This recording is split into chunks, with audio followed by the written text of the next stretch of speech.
There's your other one.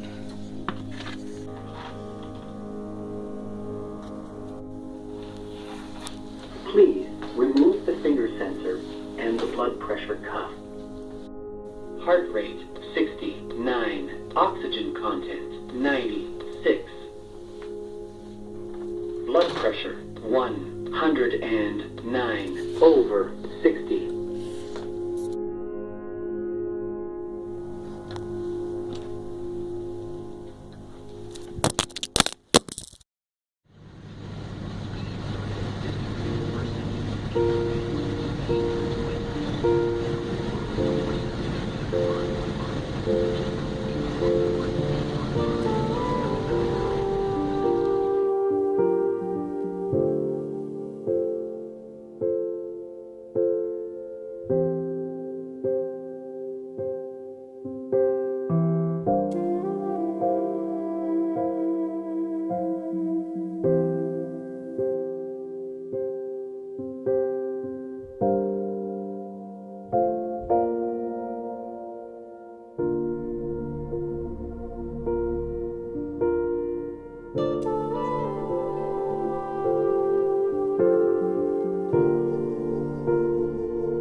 That's why I overslept. I'm sorry.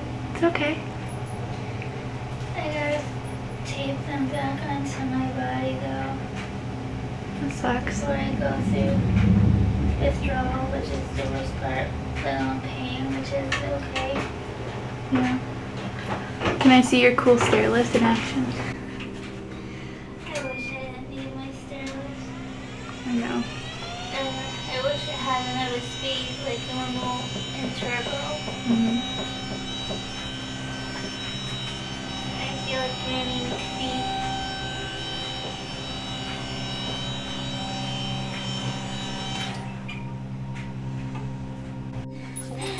Oh, hello.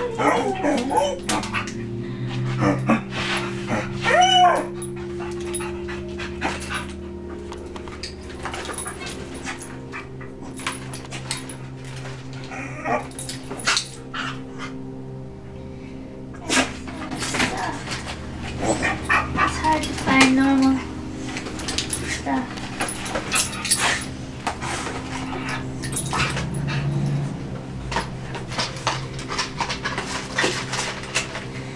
The hard thing about being on medications like fentanyl, anything that is a narcotic, is when you run out. Obviously I don't take advantage of my meds, but when you run out, you know, the insurance is only going to fill it when it's supposed to be filled. But if it's something like fentanyl that literally falls off your body and won't stick, it becomes problematic. So I gotta find a way to tape them on, or I could put on tomorrow's dosage. Then it'll still have to be changed. Tuesday, that would have to be changed on Tuesday, so I'd be able to do by 2 days. Unless Sharon, my supervising nurse, can call into the doctor and explain the situation. I'm sorry, Mom.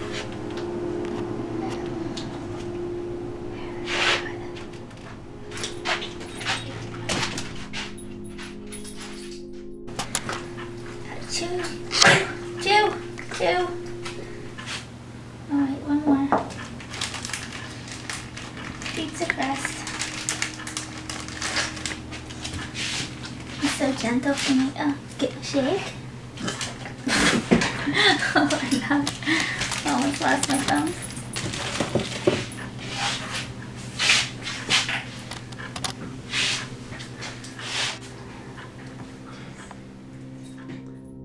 I just decided to have less care, home health aid care. I was having it every day of the week, of course, and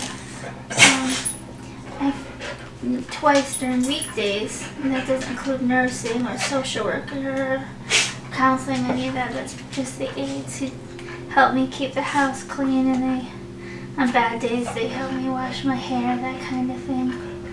And I just found that lately, because I'm able to walk better without my assistive devices, and I'm less of a fall risk, that I would rather have time to spend independently, because there's a lot of things that I like to do that I feel I can do safely. Like, for example, I love writing, and I find that I can't do that when I have these lovely aides bouncing around, checking on me every 2 seconds. I need to get lost in my own world when I write.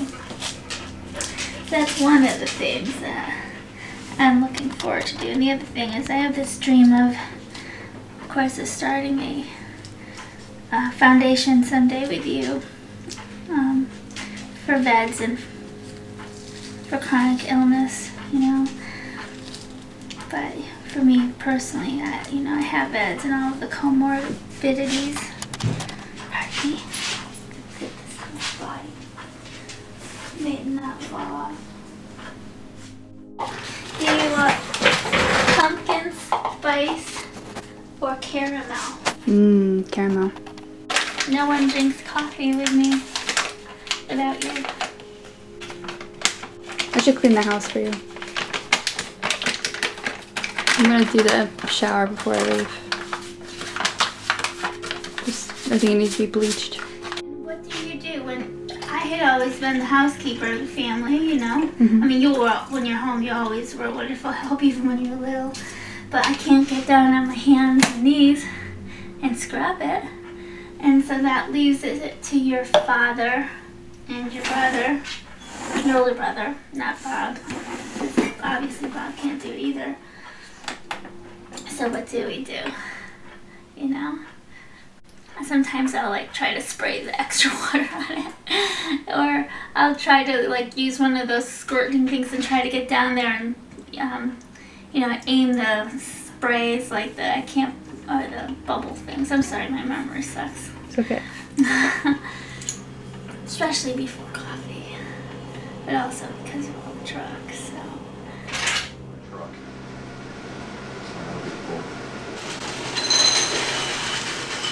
I was just worried about it. It's because your patch was wearing off. Yeah, I just changed it this morning, but I was just, Every time you're due for those patch changes, it always wears off like a day before. the thing is, my skin is breaking down.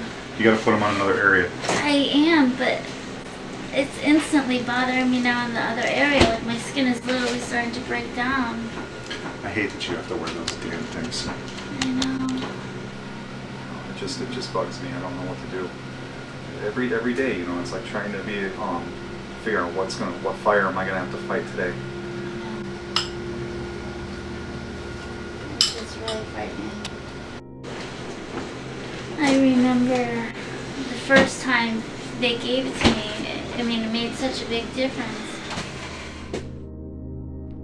I really didn't think last summer that I'd ever be able to walk down here again.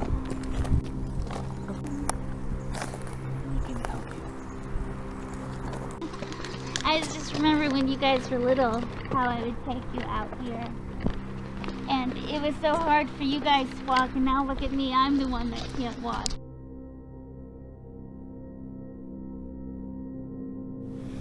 So, Mom. So it's been a while since you've been home. I want to talk to you about so many things. What do you think the value of research is when you are diagnosed with something? Knowledge is power. My mom did not know what she had. And so she was going from doctor to doctor. They would try to diagnose symptoms or treat symptoms. And they were never able to look at the big picture and realize that it was a systemic problem from her head to her toes. And so for me, when I was diagnosed and I realized that was what she had, I didn't want to forget. I didn't want to just, end up like she was, depressed and convinced that the doctors just thought that she was crazy, because they did. A lot of them thought that she was just drug seeking without understanding the pain that comes with a disorder like this. When you're diagnosed with an illness, if there is no research that you can read up and learn about your illness, there's no way that you can self-advocate. I think about myself. When I was little, I had so many sprains, so many broken bones, so many, signs that were there, but I didn't know that it was any different, because I think when you're a child, you base yourself on what your parents have. And for me, my mom, she looked just like me. She passed away 19 years ago last week, but I think about her a lot, not just because it's the anniversary week of her death.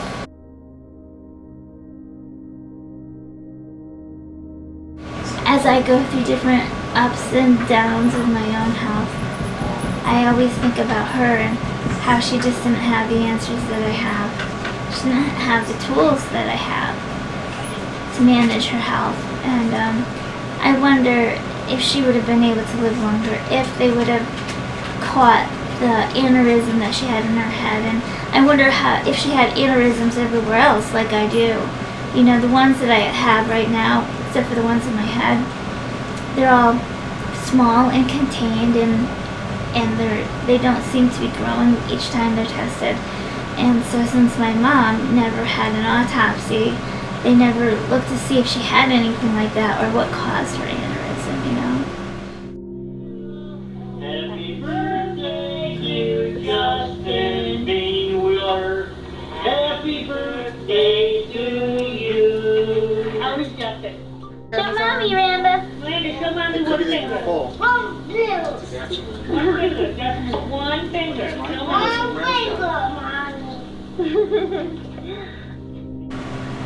I just wonder, had she had access to that, if she could have gotten care earlier, if it could have saved her life. But then again, they didn't know as much about these things 20 years ago. I think it'll just always be that one thing that I will think about, no matter how much time goes by. I'll always think about that and miss what could have been. I don't know, I'm just so tired and weak today. But I get my strength from you. You and don't I can't have do to it. go anywhere. No, I want to. It's really good for me to get on the sun. That things I want to get. So it would be great. Besides, what if I'm worse tomorrow? No, I don't know. But I'll have to take her home by myself. Well, no, it's just, how my condition is bounce up and down. Up and down. Some days I'm like how I used to be, and then other days I'm in the bed drooling, so let's not drool.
when I think back to like when I was a child, or even when Justin was a child, there were so many symptoms of VEDS that showed that we just did not know about. And again, like, how can you diagnose something if you don't even know that it's a problem?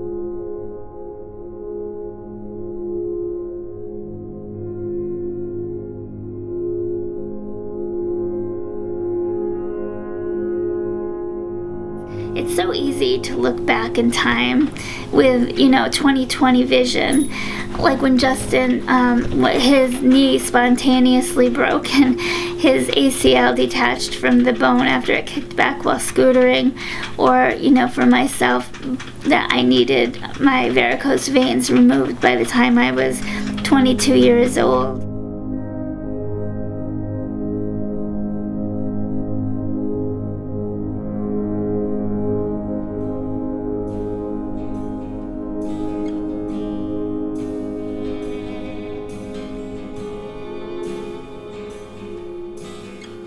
Life is what we do with it.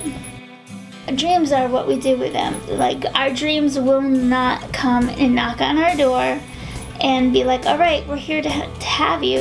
You really have to go out and chase it and make it happen and just keep your eyes on the prize. And that's something that I really respect about you as well. With your dreams for college, and as well as your younger brother Justin, who is in college, and his dreams. I think that, holding on to a dream despite any diagnosis is key.